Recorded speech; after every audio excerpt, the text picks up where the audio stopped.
Это те самые знаменитые печенья, которые используют в десертах по всему миру. В том самом классическом тирамису, воздушных пирожных, в креманках и даже под названием «дамские пальчики». Готовлю его впервые и, если честно, не ожидала, что получится настолько удачно. Ассаляму алейкум! Если вы тоже, как и я, раньше только мечтали сделать савоярди дома, давайте готовить вместе. Я покажу, как это сделать просто и с удовольствием. Состав самый простой, из того, что почти всегда есть дома. Яйца, сахар и мука. Для начала я готовлю кондитерский мешок и противень для выпечки. Займемся яйцами. Сначала я аккуратно отделила желтки от белков.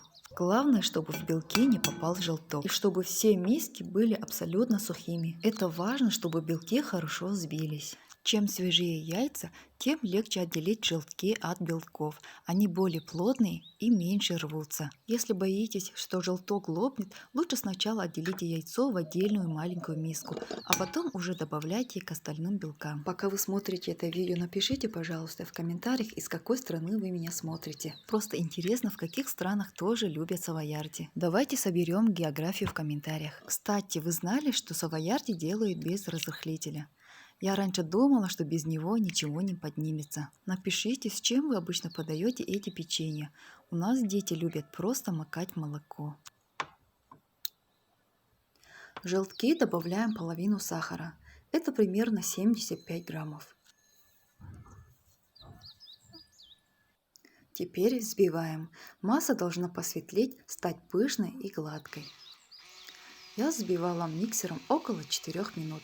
Не спешите, дайте желткам хорошенько насытиться воздухом.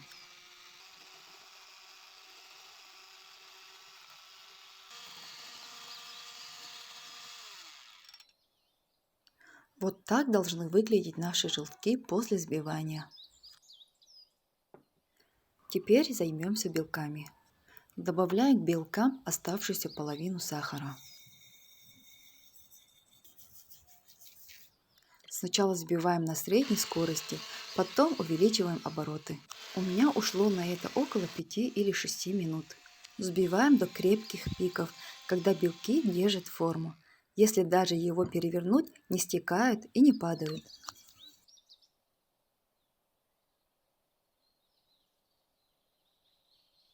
Вот тут я случайно вмешала немного муки в желтки. Потом подумала, а зачем я это сделала? Ну первый раз же.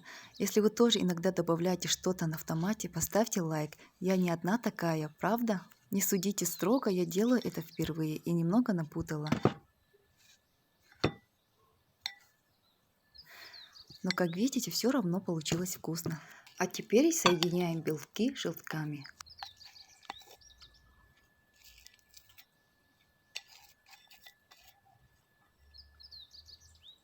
Аккуратно перемешиваем лопаткой снизу вверх. Главное не перебить воздушность. Получается нежная пушистая масса. Далее просеиваем муку. Это придает легкость.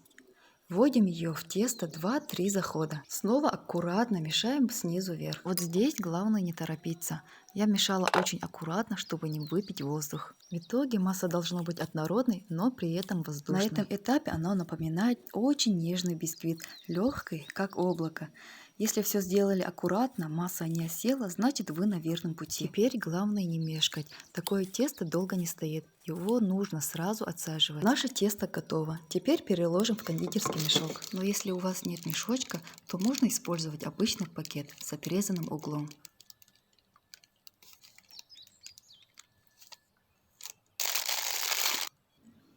Противень я уже приготовила в начале. Отсаживаем печенье в виде палочек длиной 8-10 сантиметров.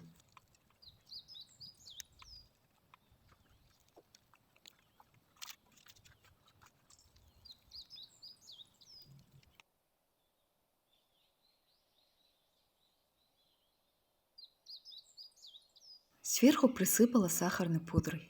Это очень красиво. Выпекаем в духовке 10-12 минут при 180 градусах. Теста у меня хватило и на вторую партию. Противень меньше, чем предыдущий. Смотрите, не передержите, они должны остаться светлыми, только слегка подрумяниться. Если печенье чуть расползлось, это не страшно. Просто значит вы немного перебили белки или мешали слишком резко. Вот они, мои первые савоярди, хрустящие снаружи, мягкие внутри. Очень легкие, прямо тают во рту. Можно есть просто так, а можно использовать для десертов. Я, конечно, собираюсь делать тирамису, а хранить их можно в банке с крышкой, если что-то останется на потом. Это был мой первый опыт в савоярде. И знаете, теперь я не боюсь. Домашняя выпечка – это несложно. Делайте вместе со мной, делитесь в комментариях, как у вас получилось. Не забудьте подписаться, если хотите больших простых и вкусных рецептов. До встречи, иншаллах. На моем канале есть множество других легких рецептов. Вы можете их посмотреть. Спасибо, что досмотрели видео до конца.